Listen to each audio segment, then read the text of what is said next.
Thank you, Dr. Neil Jajal. Respected guests of this very important event, the coordinators of this event, Director of ITS School of Management, Director of ITS, respected faculty members, and the students who are present here. I will start from where Dr. Ajay Kumar sir has left. That today we are celebrating this International Women's Day. But one thing, if you look back, the special day which we are celebrating, that forms around 49% of country's population. It itself speaks the matter of concern that if half of the population it still needs a day to be celebrated to remind us that they do have their role to play in country growth, societal growth. In fact, this is something which should always be in our mind.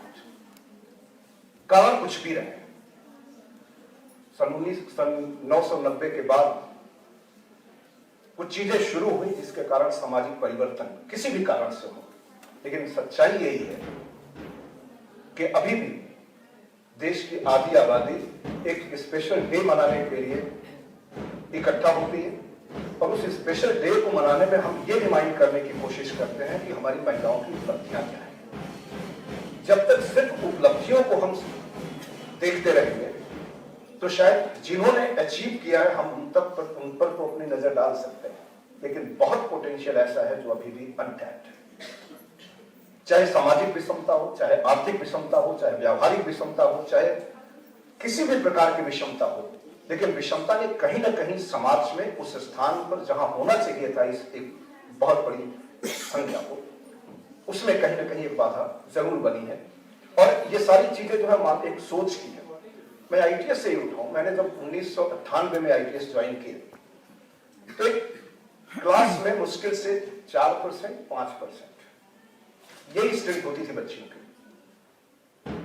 आज 25 साल के बाद जब मैं classes में जाता हूं, देखता हूं वो नंबर 4%, 5% से बढ़ करके अगर 25% है तो निश्चित रूप से ये कुछ ऐसा है, क्योंकि ये परिवर्तन सामाजिक परिवर्तन है, ये परिवर्तन सोच का परिवर्तन है जो ओवरनाइट नहीं है।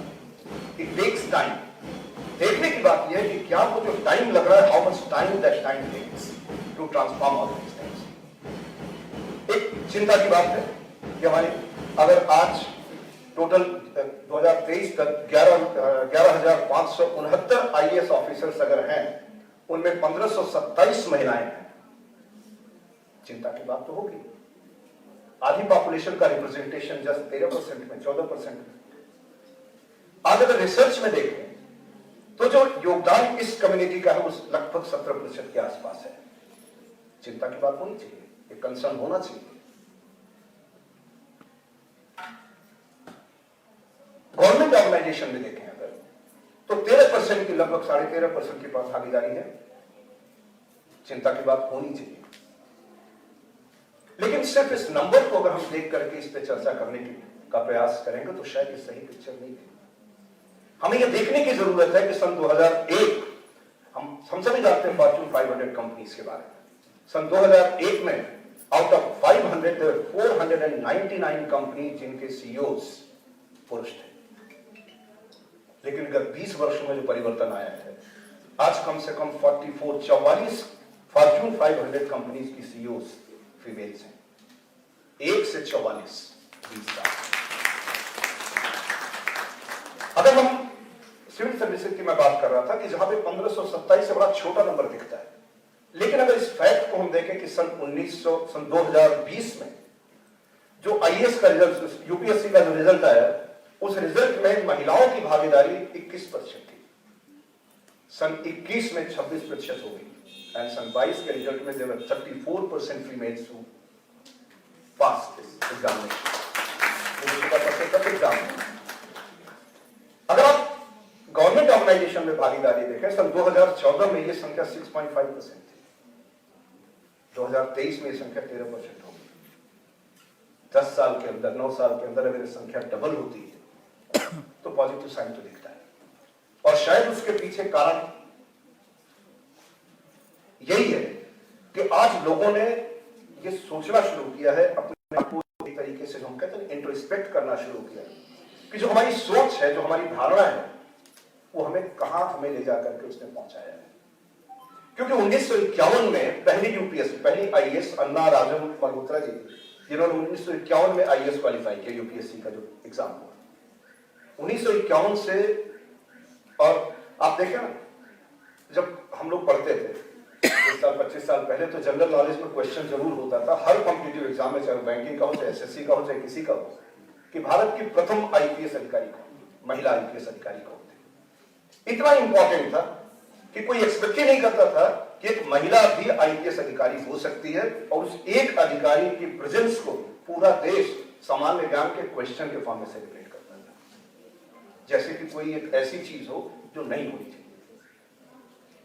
लेकिन अगर आप 34%, 36% की प्रेजेंस है उस पूरे नंबर में, तो ये बताता है कि अगर मौका मिला, अगर लोगों ने थोड़ा सा अपनी सोच को विस्तार दिया, सामाजिक जो हमारा ताना बाना है उसमें अगर एक स्पेस दिया, तो 21, 26, 34 3 साल,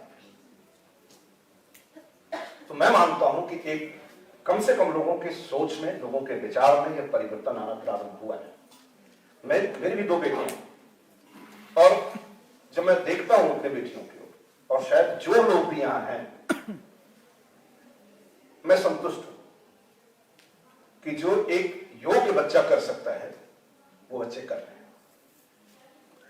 करने को पेरेंट्स का, माता पिता जो माँ बाप होते हैं, उनकी इच्छा कभी पूरी नहीं होती। बच्चा कहीं पे भी किसी भी लेवल पे चला जाए, वो चाहता है और आगे जाए, लेकिन कम से कम एक अपने सारे, चाहे वो आपका अपना जो दायरा है, जो आपने संसाधन उपलब्ध कराए हैं, हमने एज ए पेरेंट जिस तरीके का हमने एक्सपोजर दिया, उसमें रह करके क्या कर सकता है बच्चा अपनी क्षमता से आगे बढ़ करके, ये बहुत संतोषप्रद है। बहुत कुछ करने की आवश्यकता है, अभी भी बहुत परिवर्तन होने की आवश्यकता है, क्योंकि हमें इस बात को ध्यान रखना है 19वीं सदी की सोच 20वीं सदी के सिस्टम के साथ 21वीं सदी के चैलेंजेस को हम काउंटर नहीं कर सकते। उसमें इस आधी आबादी का जब तक पूर्ण दोहन नहीं होगा इन क्षमताओं का, तब तक देश का विकास, समाज का विकास और एक अंतर्राष्ट्रीय पटल पर विश्व में देश को प्रतिष्ठित करने का जो लक्ष्य है अधूरा ही रहेगा। और शायद इसीलिए प्रधानमंत्री ने 2047 का लक्ष्य रखा है। अभी नहीं, हमारे पास 25, लगभग 24-23 साल है, 22 साल एक लंबा टाइम होता है जिसमें एक नई जनरेशन पैदा हो जाती, तैयार हो जाती, जो कंट्रीब्यूट करने के लायक होती है।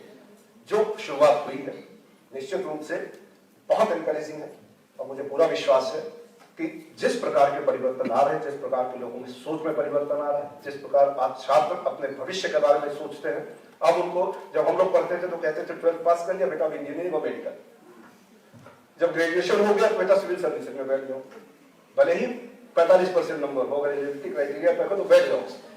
तो हम सब डीएम बनने लगते थे। लेकिन आज जो एक इंफॉर्मेशन आप लोगों के पास है, एक्सेस रिसोर्सेज का, I am sure that this will create immense opportunity to each of you, और आप सभी लोग अपने आप को इस अपॉर्चुनिटी को ग्रैब करते हुए अपने आप को सक्सेसफुल बनाएंगे। आप सक्सेसफुल होंगे, आपका परिवार सक्सेसफुल होगा, सम्मानित होगा। आपका परिवार बढ़ता है तो परिवार से समाज बनता है, समाज बढ़ता है, और अगर समाज बढ़ता है, समाज देश का निर्माण करता है, राष्ट्र का निर्माण करता है। हम अपना अल्प योगदान देश और समाज के विकास में दे पाए, ईश्वर से ये अपेक्षा है। एक बार फिर आप सभी लोगों को बहुत बहुत